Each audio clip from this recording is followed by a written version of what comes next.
You alright? All good. Oh, Christ, that's booming. Jesus. Oofed. Unfortunately, you'll hate to do the post-match for the next two games, mate. Sorry. Oh, I'm expecting it these days. So you would phone a river and come out with 10 salmon. Oh, that's a lot of fish. It's fucking true, man. It's true. It's not. Sorry, I was leaning back in my chair there. Alright. Am I putting you to sleep? No, quite. And the stadium erupts in red, white and blue. You've never seen anything like it. Let's go.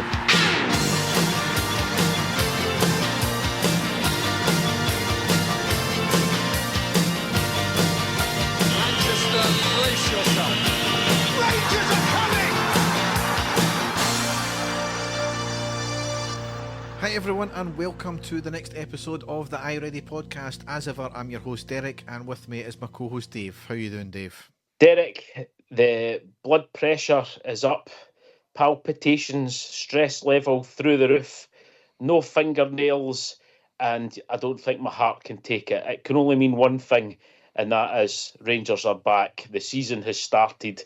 I don't know how I'm going to cope if we're going to play like this for the rest of the season, Derek.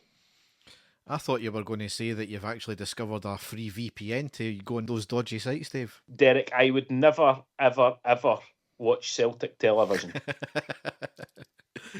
Yes, it's been a stressful kind of week and a bit because of obviously Rangers are back in Europe, back playing competitively. However, as we're going to get into, we got through the tie and we're now confirmed Europe for until at least Christmas, end of January potentially. So yes, it's going to be a fairly happy podcast. Not for the faint-hearted, I think, should be the warning from now on before we play our games, Derek. It's been like that for ages, Dave, so... I think even more these last two games, and if that's if we keep getting told that this is what his style of football is going to be, so I think there's going to be a lot more heart and mouth situations, but hopefully not. Yes, but without further ado, we'll go down the tunnel and onto the park.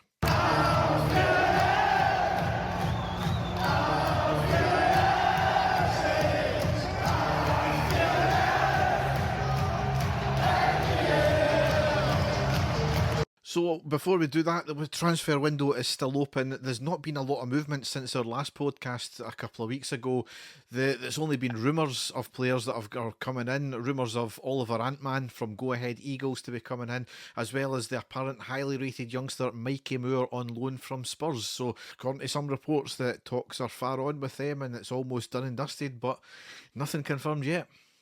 No, there isn't. There was also some rumours about Owen Beck. I think we spoke about that in the last pod, but there's nothing came of that either. I definitely think we need another left back in, but I think a lot was hinging on what was going to happen last night, Derek. I think there might be some more movement now that we know that we're guaranteed to be playing Europe at some stage, at a higher level. So we'll just have to wait and see. Yeah, I think a lot of it was waiting on players moving as well, and we've got two outgoings, but the only major outgoing is Robin Proper finally sealed his deal to FC20 on a 4-year deal.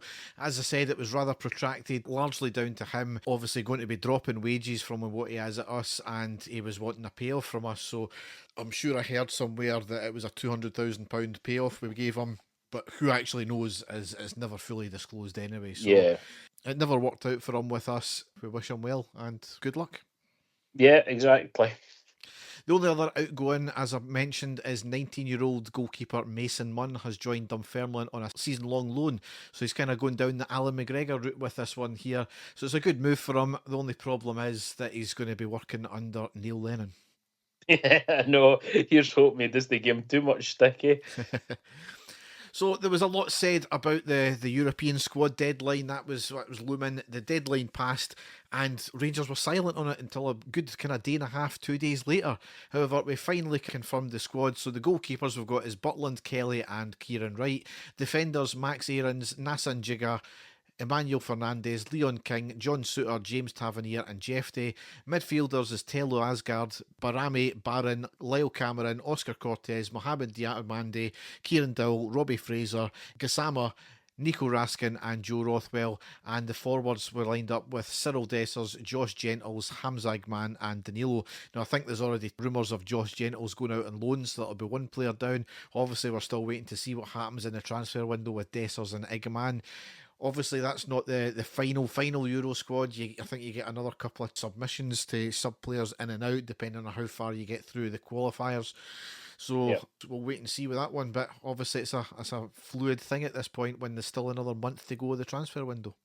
Yeah, I know, and it is a lot of hearsay. Like we said in the last pod, or we touched on it, it's actually quite refreshing that none of the mainstream media press seem to know what's going on, and the signings just arrived. So I hope it stays like that. I hope there's a few more to come in, and we're surprised by a few of them. So, but as you say, we'll just have to wait and see how that transpires. Yep. So in getting into the games now, we had a behind closed doors game against Hamilton on Saturday the 19th of July. We ran out 2-0 winners. Danilo scored both goals.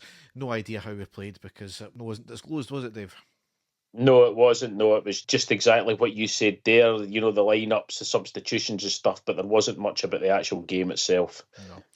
So the first proper game we've got was on Tuesday the 22nd of July. It was a 2-0 win at home against Panathinaikos in the Champions League qualifier, second round, leg one. And as we said on the post-match pod, Dave and I were both at the game and we done the post-match from the car. We did, Derek. I've got to say, for what you did, typing up notes very quickly on your phone as we were watching the game, only getting the replays on the big screen, you've done very well to give us a sort of brief post-match of what we did. I've got a more sort of detailed list of what happened here after watching it back on the television, but it was one of those game of two halves, and certainly a game of specific circumstances that happened as well that got us through. Yeah, I mean, I was going to thank you for your praise of me taking notes there, but you know, one of us had to do it because I never seen you reaching into your phone to do it.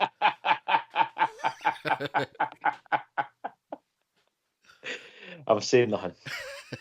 So, on that note, Dave, take it away. Oh, dearie dear. Right, yes. So the team that Russell Martin put out for his first competitive match in charge of Rangers was Jack Butland in goals, a defence of James Tavernier, the captain, Jigger, Suter and Aarons at the back. In midfield, Rothwell, Diomande, Raskin, Dowell, Curtis and Danilo. On the bench, Kelly, Cortez, Barron, Dessers, Barami, Cameron, Yefte, Gassama, Igaman, Fernandez, Rice and Gentle. So debuts straight away for Jigger, Aarons and Rothwell. So in the first few minutes, Rangers actually looked quite good for the first sort of 5 minutes of the game, zipping the ball about. We had an opportunity in the second minutes with Raskin operating on the left-hand side. He picks up the ball, runs at the Panathinaikos defence, cuts back, hits a shot, but it's wide of the post. But then, into about the 8th minute, that's when you could see Panathinaikos getting a foothold in the game, and they were able to figure us out quite quickly. They knew that we were going to start playing the ball out very quickly from the back. They were given the centre halves time to get the ball and try and pass it to the fullbacks, and as soon as that ball was made, they were right on top of us, and it caused us no end of problems. And this was the worrying thing for me, because, you know, the 8th minute we gave the ball away, and it was again trying to get the ball played out quickly. We were closed down. Their right winger races clear. Raskin pulls him back to stop the attack. Raskin is booked early, and then a huge let-off a minute later from that free kick. It's played in. It's half cleared out to the left winger. He somehow manages to get the ball for James Tavernier, and there's another player in there as well that both had a chance to get a foot in. Tav, I don't know what he was doing. He steals it off him at the byline. He puts in the low cross. It's missed by Jigger completely, and it falls straight to their Uruguayan left winger, Palistri. He had the goal gating right in front of goals, hits a great shot. Butland pulls off an incredible save. It's out to another one of their players who basically I thought had an empty net. Thankfully, he hits the outside of the post and the ball somehow goes wide. That was a huge let-off for us. Shambolic defending. A great save, keeps it 0-0 at that stage. Then only 2 minutes after that, more careless play, trying to play it out again. And Aarons is robbed easily to the ball. Suter tracks back. There's a short pass back to Butland. He runs out and just manages to get a big toe on it away for the on-rushing striker. That could have been a disaster as well. Me and you were looking at each other as if to say, how on earth is it still 0-0? 2 minutes after that, more worrying play again, trying to play the ball out of the back. Suter's robbed at the right back position. Their player into the box, he cuts it back to the attacker, running onto the box to shoot. Thankfully, Finlay Curtis was tracking him all the way, and a last-ditch tackle by him manages to put him off and get the ball away. Still 0-0. It's all Panathinaikos. Butland pulls off another point-blank save in the 18th minute still to keep it 0-0. Shambolic defending again. Butland once more. Major save for us to keep it at 0-0. Then on the 22nd minute, though, and something I had to put in, and it was the right back for Panathinaikos, their number 2. He's running into the box. He's played a 1-2. He runs through. He realises he's not going to get the ball. Aarons is in there. He sort of dives over the top of Aarons, makes a meal of it. It's right in front of the referee. The referee straight up gives him a yellow card for diving. And that, as I say, is quite an important part of how this game goes out, that booking. 2 minutes later, again, there down the left-hand side, the ball was cleared by Suter, only sort of half clearance. There's a shot, another good block this time by Suter to get away, but he could have had the ball away in the first place. I don't know what he was thinking about. Then again, Suter booked 28th minute for pulling back the right winger. He was going to race clear. And then finally, Rangers got a shot at goal. It was a long-range shot by Diomande, low, saved out by the goalkeeper. Quite an easy save, but it was a corner. But from that corner, the ball is played. It's knocked out to the opposite side. Tav gets a cross in. It's headed up, and Danilo hits a volley, sweet as you like, going right for the back of the net.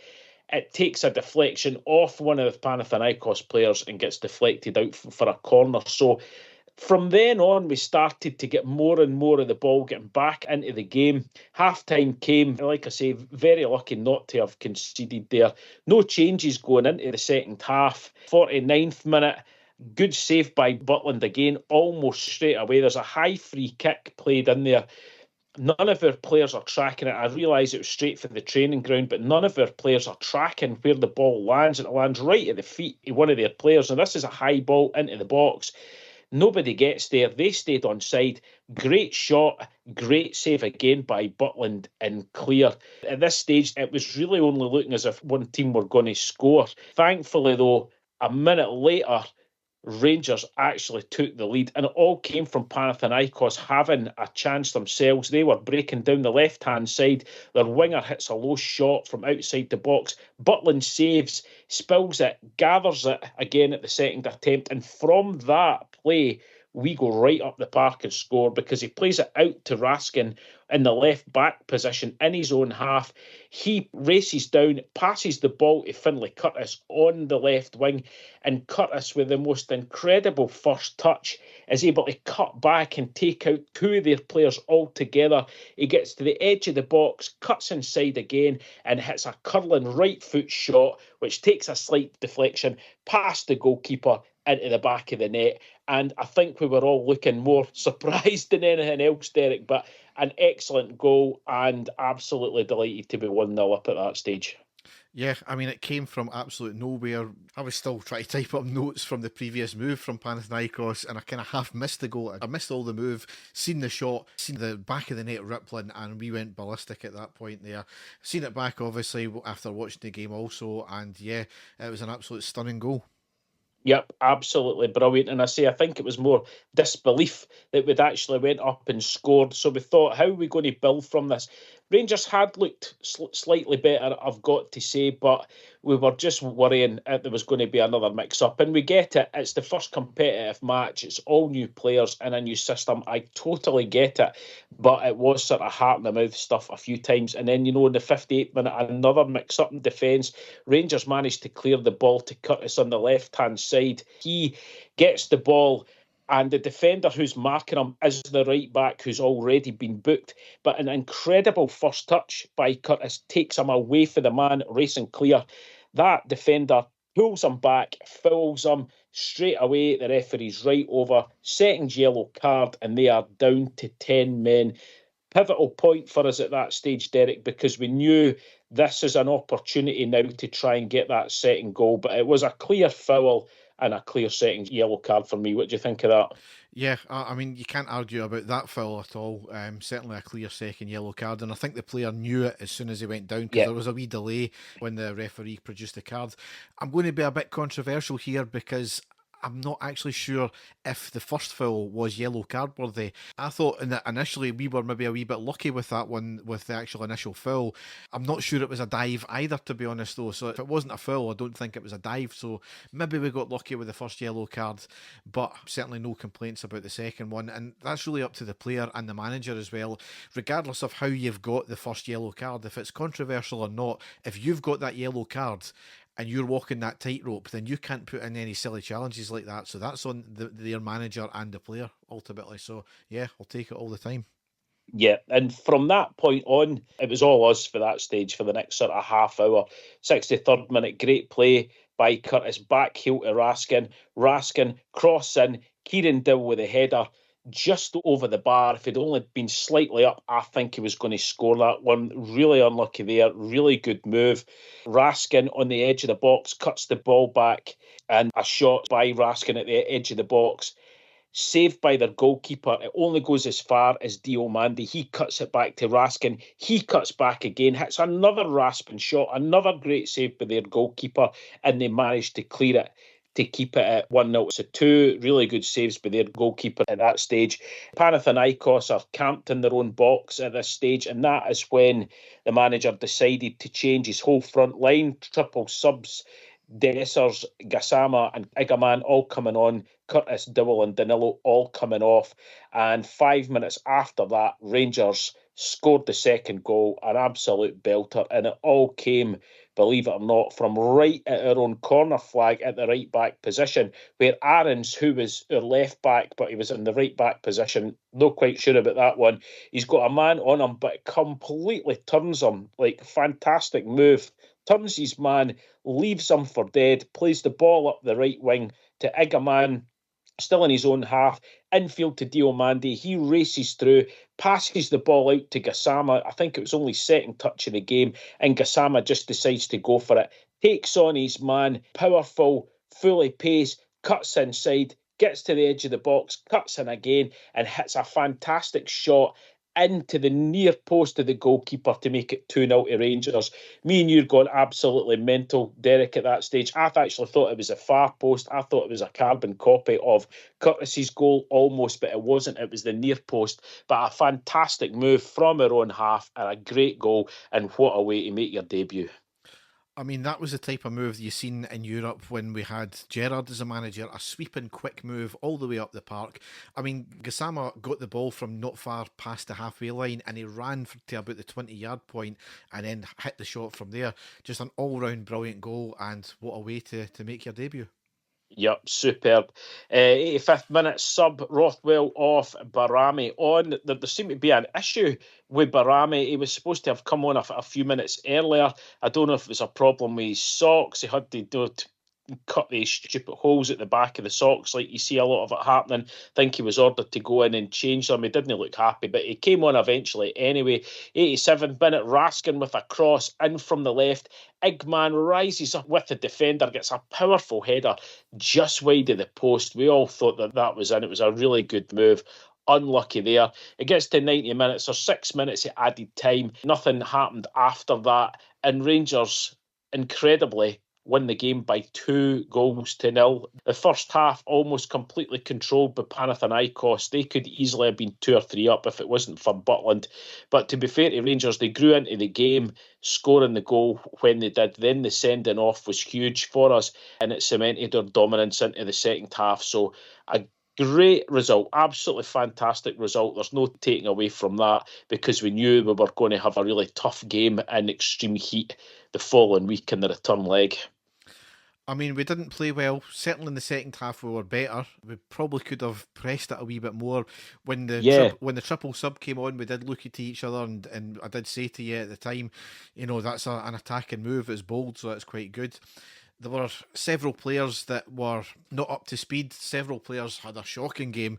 Tavernier had a particularly bad game. There was one point when he played the ball across the goal and it did manage to get the ball away, and the whole crowd clapped him for it. But I think he hit it blindly and he had no idea who was running in from that point there. Suter had a bad game as well. He was giving the ball away constantly. But the overriding thing is, you've got to remember it's a cup tie and we ran out 2-0 winners. So, yeah, it wasn't a great performance, but we'll take that every day of the week. Definitely. And as I say, I am being quite positive about it, Derek. It maybe doesn't sound like it, but it is a completely new system. It is the first competitive game they've had, new players and things like that. So if you were to put that all down on paper and say that we would run out 2-0 winners against Panathinaikos, we would all have been over the moon before that game started that was the score. So that is how I'm taking it. Yeah, absolutely. Can't agree more. So the next game we had lined up was Saturday the 26th of July. It was a 2-each draw at home in a friendly against Middlesbrough. Now, I think it was our game arranged well before Martin had came in the door. He did kind of make reference to the fact that he wouldn't have had the games that they had in place for the friendlies, especially so close to qualifiers or in between qualifiers in this case. From what I could gather, it was a poor first half where we lost 2 goals, a better second half and pulled 2 back, kind of like one of the other friendlies there.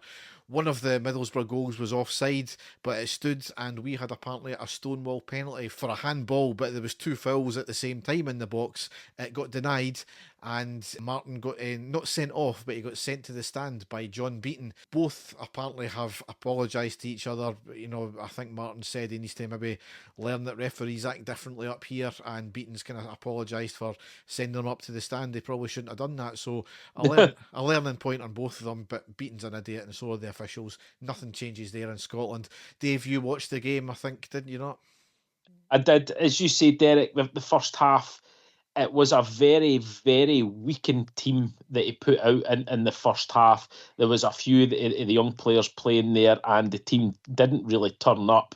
Middlesbrough had like a full-strength team out there. They controlled the game. But when he made all the changes into the second half, and it was more of our players that you would say were first-team players, we went on to completely control the game. We were 2-0 down at that stage, but to come back to make it 2-2, I realise it was a friendly, but 2 good goals, Danilo scoring and Finlay Curtis scoring again for us. So it was good to see them fighting back, and given the players that obviously were going to be playing in the next game that we're going to get into, giving them a chance to go out there. There was a few hard tackles in the game as well, and there was a wee flare-up with players basically saying, look, this is a friendly, because we certainly didn't want to get anybody injured, because Raskin took a few hefty knocks in the game as well, but thankfully came away unscathed. Yes, good attendance by Middlesbrough as well. Yeah, there was. Yeah, they brought a huge crowd with them, but you would expect that they are a well-supported club for the north of England. So coming a chance to come to a stadium like Ibrox, if you were a fan of a club like that, you would be desperate to come up just a few hours up the road. So no, excellent amount of away fans there. Yes.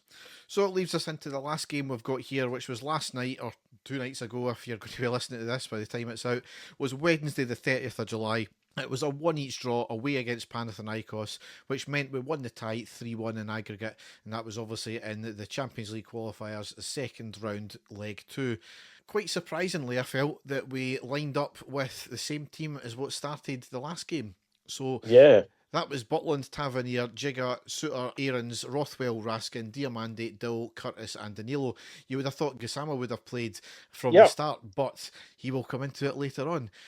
Definitely. On the subs bench, we had Kelly, Cortez, Barron, Dessers, Barami, Cameron, Jeffrey, Gassama, Fernandez, Gentles, Rice and Hutton. Now, the one thing I've got to say to begin with, BBC commentators, they are atrocious. They seem to be willing us to concede all throughout the game. Even at half-time when we hadn't conceded, we're 2-0 up still on aggregate. You would have thought that we were losing the game 2-0, never mind being up 2-0. It was the same last year when they had a couple of games, especially in the qualifying games in Europe, I think, as well. But yeah, nothing will change with them, will they? No, it was terrible. And as I say, I think I counted at least 2 or 3 times just in the first 15 minutes, them basically saying, Rangers, they better watch or they'll concede an early goal. And Panathinaikos desperate to get an early goal. Are they going to get an early goal here? They must have mentioned the words early goal as so many times, as you say, willing them on to score against us. Anybody listening to that wouldn't have known that they were actually the Scottish ones and that we were actually playing in that game. It was absolutely incredible. As you say, everybody as well has been commenting on it on social media. Unbelievable. But as you say, nothing will change. And if they get to do another one, I'll not expect any more than what they've been doing, where it's absolutely shocking. So overall, the game, we were pretty poor. And you have to remember, though, it was a cup tie. So we were protecting a 2-goal advantage, which is a difficult thing to do. Do you stick? Do you twist? We could have pushed up straight away and tried to push for that third goal, which would ultimately kill the game off. But we would leave gaps at the back, and it meant they could have exploited it. We could have just sat back and soaked up the pressure. It is a difficult thing to do. Yeah. Obviously, the heat and humidity would have played a massive part in it as well. And you have to remember, Panathinaikos were 2-0 down. They had to come at us, and you knew at some point, probably from the start, which they did, come at us straight away. Another thing is, I think we tried to play the dark arts as well. Not perfect, but we were time wasting quite a bit. So the game itself, on the second minute, there was a long wild shot from Panathinaikos, went way over the bar. 5th minute, constant pressure from Pana, ending in a shot just by the right post. 7th minute, there was a ball through to the left side of the box by Panathinaikos. Butland didn't know whether to stick or twist. Fortunately, he stuck, and it was a good block. 11th minute, Panathinaikos claiming for a penalty after the ball hits off their player's back, rolls onto the arm of Suter. It was never a penalty, and the ref waved it away. It all stemmed, though, from an initial poor header from Jigger, who instead of heading it away, he kind of headed it up and backwards, and then that's when it hit off their player's back and then onto Suter's arm. 13th minute, it was a quick break from us, ending in Raskin down the left. Raskin tries to take it on himself and shoots, but it was blocked. Went back to him. He tries to cross it, but deflects into the keeper's arms. 14th minute, Aaron's caught with the ball on the left. The attacker nips in, takes it into the box, and shoots in a big save from Butland there. That was Aaron's getting caught, and this is one of the things, he's not had a good run of it playing this left back position. And once again, it's probably all down to accommodating Tavernier in this one here. Aaron's is a natural right back. That's what his best position is. It's quite telling. Is it the fact, Derek, are they trying to accommodate James Tavernier, or is it the fact that he doesn't particularly fancy any of our left back options that we've got at the moment? I honestly don't know, but you can just tell straight away that he's not a natural left back. He doesn't look comfortable in that position at all, and he has been getting caught out regularly when the ball's getting played to him. So something that's going to have to be addressed quite quickly. Yeah. And then you look what you highlighted in the previous game when he was at right back, he started a move that scored us a goal. So I know. Yeah. 17th minute, lots of possession from Pana, trying to find their way into our box. Nobody putting a foot in to clear it. Ends in a shot from outside the box on the left side and a comfortable save from Butland. 21st minute, down the right by Pana, a cross in and a bullet header inside the 6-yard box. It was saved by Butland and out for the corner. I'm not sure if Butland knew much about it. No. But it was a dangerous one as well. Aaron's was absolutely skinned, which is another kind of case in point there. 26th minute, it was a header over the bar from Pana after a free kick floated in from the right. 28th minute, poor play out from the back with Jigger to Tavernier, who was robbed of the ball on the edge of the box. A cross into the box, and their attacker slices it wide. It should have probably been a goal for that one there. 30th minute, a corner in from us to the back post. Suter heads it back across the middle, hits off the Panathinaikos player, falls to our player who tries to stab it towards goal, but it goes wide. 39th minute, a deep corner in from the left from Rothwell. Raskin headers it over the bar. And the last piece of play I've got in the first half, in the 47th minute, it was a dodgy pass back from Panathinaikos, and it was nothing, at least to a corner. The corner was cleared, a quick break by Pana, and Dowell takes one for the team, and he takes the player out and gets a yellow. So actually a bit of decent defending there from Dowell. Yes, yep. But how can we go from a corner and us in possession to losing it so quickly and then getting a big chance against us? So, however, that's how the half ended up. Not great at all. Very, very poor. Couldn't retain the ball at all. Similar to the first half, where there was no movement at all when we were getting forward, and it was a very rare occasion we were getting forward. Panathinaikos were by far the better team at this point, but still, they hadn't broke us down. And I did say in the post-match, I don't think Butland had many big saves to make. I mean, he had a few saves, but nothing as big as what he had to do in the first leg. Yeah, I know. What annoyed me, Derek, and I don't know if you thought the same watching it, was we were 2-0 up and we were getting the ball in defence and we were trying to pass it immediately when there was no immediate pressure on any of our players. Now, I realise that Russell Martin's trying to get us to play the ball very quickly, but in a situation like that, when the other team should be trying to press us, they were leaving our centre-halves alone with the ball, and they were doing like they done in the first game. They were pressing the full-backs because they knew that that's where the ball was going to go, and I found it quite strange why were the centre-halves just not keeping the ball a bit longer until they were getting pressurised and then getting rid of the ball rather than passing it instantly, getting caught out. I was just quite flummoxed with that one. I mean, if you look at some of the training videos, and I'm guessing, given the fact that there's training videos, that's not all we were going to be working on, but some of the training videos did show this quick 1-2 touch passing and getting rid of the ball, and somebody was pressing the player all the time. So maybe that's part of what the tactics are. But yeah, ball retention was poor last night as well as passing. Yeah, I know it was very poor. So into the second half, 48th minute, Panathinaikos running into our box, claims for a penalty as he goes down, but not a chance as he tripped over himself with no contact. And then disaster on the 53rd minute because Panathinaikos went 1-0 up. They had the ball in the back of the net, but it was instantly ruled for offside. There was a very long VAR check and the goal was eventually given. Basically it happened, it was a deep cross from the right to the back post, really a nothing ball. Dill was tracking his man and then he just stops, allows the man to get further forward of him, and he's the very man that gets the ball and headers it into the far side of the post. How often have we said it, time and time again, track your man and they don't get the chance or they don't get the goal. And this is another issue with, this time, Dill not doing it. So it's not just Tavernier that does it, it seems to be several players not tracking their man. Was he trying to play the offside trap, which we seem to be playing quite a high line last night? Quite possibly. But you need to do it accurately. And granted, taking that long because it must have been a hair's width of a difference to rule him onside. So yeah, it was poor. Just track your man. That's all we ask. I know, and the goal as well seemed to go in at slow motion, didn't it? Because it was like a stooping header, but he was quite far out, but he guided the header. It was a really good goal by the attacker, but it was quite strange because he headed it and guided the ball away from Butland, and it just snuck in. If Butland, I think, had been like one step to his left, I reckon he would have got his hand to it because you could see him scrambling. He almost got there and it ended up in the back of the net. But as you say, it took an eternity for it actually for the VAR check to go in, and unfortunately it didn't go our way. No. And then straight after that was confirmed on the 58th minute, Curtis came off and Gassama came on. 58th minute, Suter loses the ball in midfield. Panathinaikos down the right, the ball across goal and nobody connected. A big let off there. However, on the 60th minute, we drew level with that absolute super sub, Gassama. I think it was maybe his second touch. We went down the left with Raskin to Danilo. Danilo shoots, it was blocked. He shoots again because it came back to him. It was blocked by the keeper.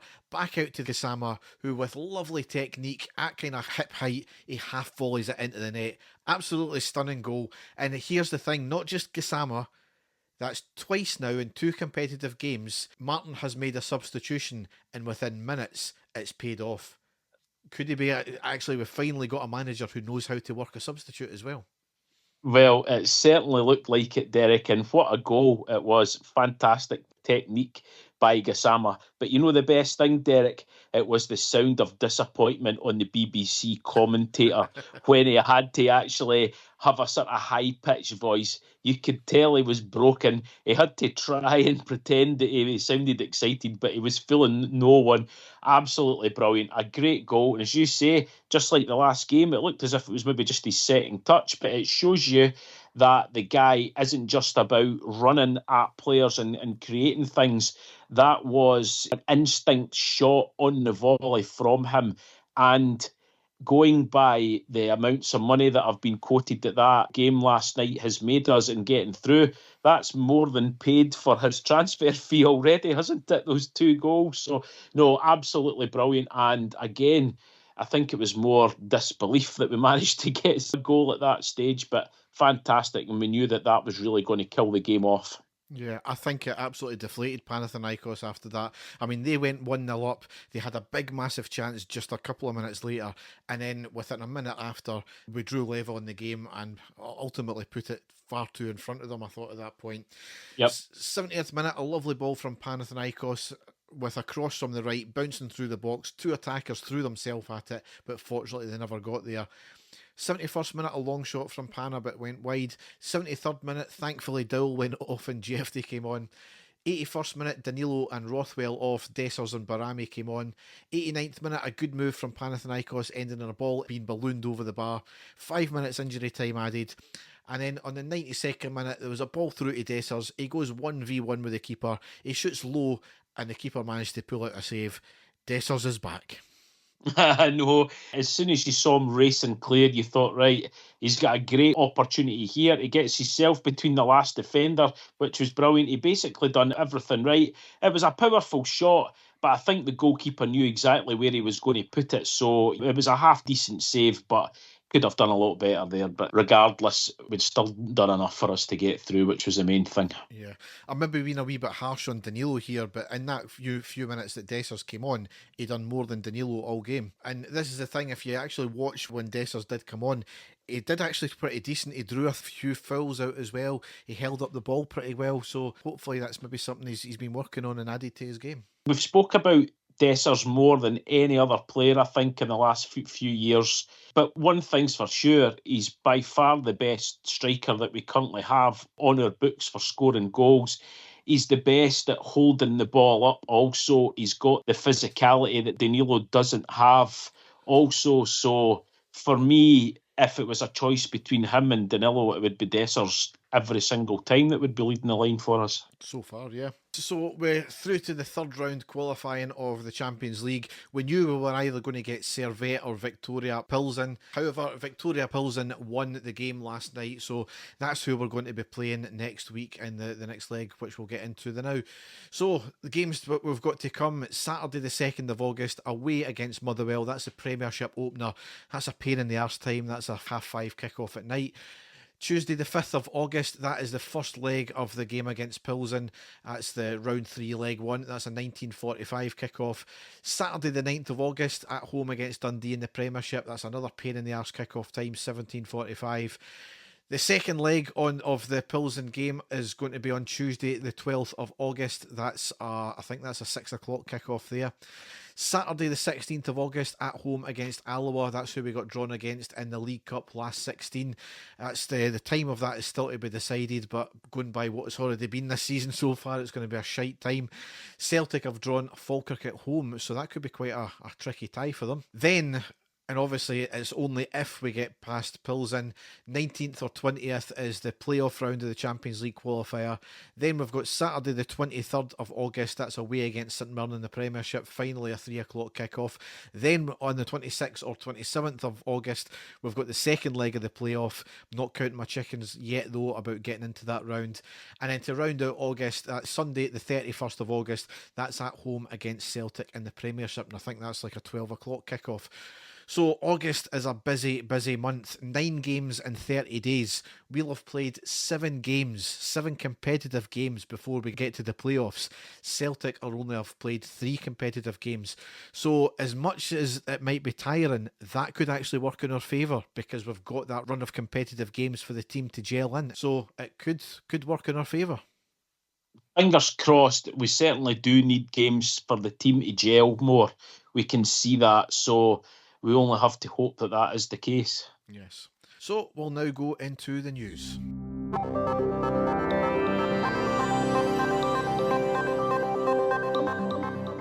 So a few bits and pieces to cover in the news as ever. Paul Murray gave an interview online to Claxon Jackson. I mean, he could have used anyone and any number of podcasts to give a proper good interview to. So hopefully that'll ease people associated with us going to the Daily Record with the new owners now, because obviously it's quite clear Paul Murray, Dave King and all that had affiliations with them. However, it was quite an interesting interview nonetheless. He did kind of come out and say that he highlighted a number of red flags to David Murray about Craig White. Paul Murray apparently offered to buy Rangers with the others before Craig White came in. Just never came to fruition, he said. He apparently had been speaking to Andrew Kavanagh to set up the deal, which eventually went through, and he disclosed that Kavanagh had actually been at the Dundee United game in the November last season, and he just bought regular tickets, and he was just walking about the Rangers fans, and everybody was obviously at that time completely oblivious to who he was and the reasons why he was there. So he kind of done a wee undercover operation there. So that was pretty interesting. Yep, it certainly was. As you say, it gives a lot of what ifs in there, isn't there? Especially with the whole thing about the warnings and the fact that there was an offer in there as well. I realise it's all hypothetical now, Derek, but it does make you wonder what would have happened if that had came to fruition and it hadn't went to Craig White. Yeah. Next story here is that Russell Martin confirmed that Sir Alex Ferguson and John Greig have been to visit him. Stated that he got a message from Darren Ferguson, who he previously played under, that Sir Alex would like to give him a call. So he was like, obviously, I'll have that. So they chatted and they invited Sir Alex up to the training ground, which apparently was the first time he's ever been there. So he was also at the Panathinaikos game as well. This is the thing. To have people like Sir Alex and John Greig around can only be a good thing. Can we maybe be seeing more of Sir Alex, as he's actually bought a high-end flat in Glasgow, and obviously he was disgracefully sacked as his ambassador role at Man United as well. So I hope that's something that the club could try and organise. That's if he wanted the kind of role as well, to be some sort of ambassador, because you can't think of many other amazing people in football for that to happen with. Yep, you know, arguably one of the greatest managers of all time, known worldwide. And as you say, what happened with him in Manchester United, absolutely shocking. So you really would like to think that the club, if there was any kind of opportunity to get him on board in some level, as you say, as an ambassador or something, it'd be an absolute no-brainer. And it was just great to see him there. And it just brings us sort of major positive light just to have him about the club. Yep. Next thing, SLO Greg Marshall has been appointed to the newly formed European Club Association Fans Working Group. So it's basically a forum designed to address fans' concerns and improve the experience of supporters across European football. So I don't know who exactly, if it's UEFA who have set this up or not, but it's a very good step in the right direction. The group will focus on 3 key areas apparently: improving the matchday experience for fans, particularly those attending away fixtures, understanding how supporters' expectations and behaviours are evolving across Europe, and sharing practical solutions on ticketing, safety and stadium operations to help raise standards throughout the game. So the bottom line, from reports over the years, that one of the main issues are policing, or rather heavy-handed policing, especially from the Spanish police. So we'll see how it goes. As I said, the policing could probably solve a lot of the issues straight away if they had just, stopped half their nonsense. I think there's another working group somewhere within Scottish football looking to try and get the authorities involved in understanding that, look, things like alcohol and pyro are here to stay. You either try and work with us, or you're just going to be heavy-handed and try and solve something that's never going to be solved. So it can only be a good thing when you have these working groups going forward, because it's listening to your customers in respect to that. And the customers are key for football. You've seen how bad it was watching football during the COVID times when it was behind closed doors games and you had no atmosphere there. That's how clubs largely make their money, through fans, especially in Scotland anyway. So it can only be a good thing, this. Yes, definitely. Yep. Next thing here on the women's football front, Glasgow City assistant manager and BBC pundit Leanne Crichton is expected to be named the new women's team boss. So that's what was rumoured a couple of days ago. Nothing has been officially announced yet, so we'll wait and see with that. Next thing here, Willie Collum was bleating in the media again, saying that communication was an issue with VAR and the officials, so they've got in air traffic controllers to speak to the refs to show how they go about clearly communicating, as their job is ultimately life and death. Now, I actually thought it was a parody when I read that, Derek. I really did. And then I realised that it wasn't. And it is just absolutely hilarious. Anybody looking into that, and a lot of people can see where he's maybe getting the idea from, but just the whole statement that was put out, I thought was just absolute comical stuff. But in fairness, Dave, I do think there is a bit of merit to it. If communication was an issue, and if apparently a few other clubs have done this as well with air traffic controllers. However, all it really means, though, is they'll be able to communicate their lack of understanding of the rules slightly better. Because that's what it was last season. It wasn't just down to the communication. It was the lack of knowledge of the rules and corruption, obviously, as well, Dave. But that's another story. Exactly. Hey, they should maybe just get the air traffic controllers to come in and be the referees. They can't be any worse, Derek.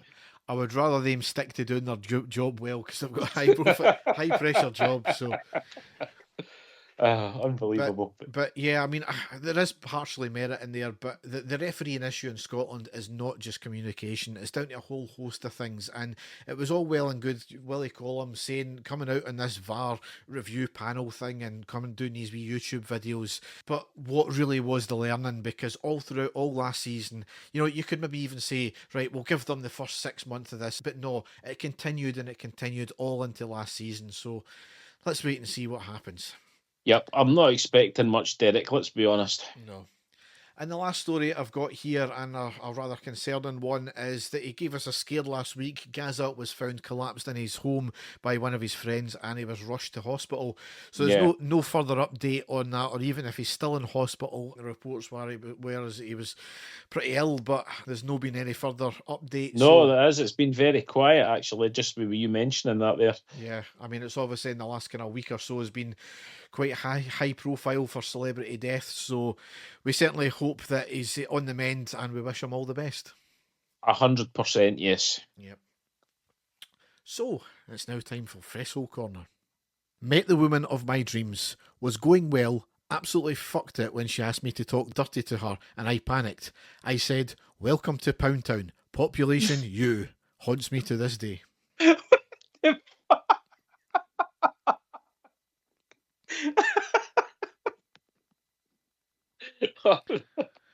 My wife is an average cook, but she likes to try new recipes, but quite often they come out badly.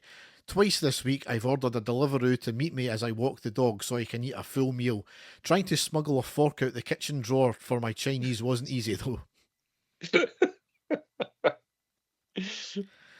An ex used to make me read aloud from her favourite book while she was giving me a blowjob. If I messed up, she would stop for a few minutes. Did wonders for my reading skills, but still have no idea what the book was all about. I'm annoyed with my wife, but I can't tell her. Just got a new kitchen installed, which I let her deal with. The sink is about half an inch too high for me to piss into comfortably.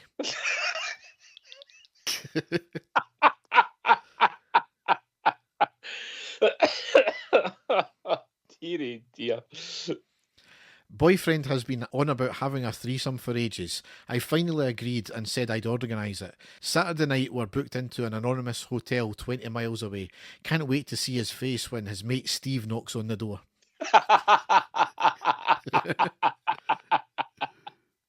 And the last one I've got here. I've converted my attic into a command centre where I play Football Manager and have a big box of my favourite snacks, and I masturbate in peace. I don't even care that my wife's getting ploughed by her fitness trainer twice a week. Winning.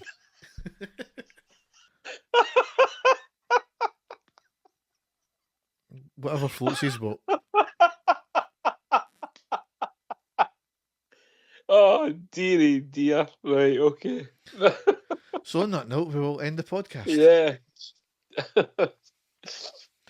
So it's been an interesting start to the season, a good one, given the fact that we got through. I think for anybody who thinks that they were bad performances, I think you need to take it into context about, where we are in our rebuild. It's the first 2 games ultimately, and it is a cup tie. It was get through the round by any means necessary. And I think when you look at the who we could have got, we would have obviously, if we never got through the tie, we would have dropped down into the Europa League qualification. It was a much, much harder tie against the teams we could have got. Obviously, then dropping down into the Europa League, it's less prestige, less money. But this time, at least we've still got the chance of getting into the Champions League, and at a very bare minimum, we've guaranteed group stage Europa League. So that game last night was absolutely vital, and that could be the catalyst for the season, but it's still early days yet. You know it is, and like I said to you, Derek, I'm trying to stay positive because I know it is a new system, it's new players, it's a new management team, and it is only the second competitive game we've got, and we would have absolutely have taken going through that, winning 2-0 and then drawing 1-1 away from home against Panathinaikos, because on paper that was an incredibly hard game. So no, I'm taking the positives more than I am the negatives. I just hope that the new style of play starts to click and the team become more used to it, and we're not having as many heart and mouth moments as we have done in the last two games. Mm-hmm. Yes. So all that's left to say is thanks for listening and goodbye. Take care, everyone. Bye-bye. And the stadium erupts in red, white and blue. You've never seen anything like it. Let's go.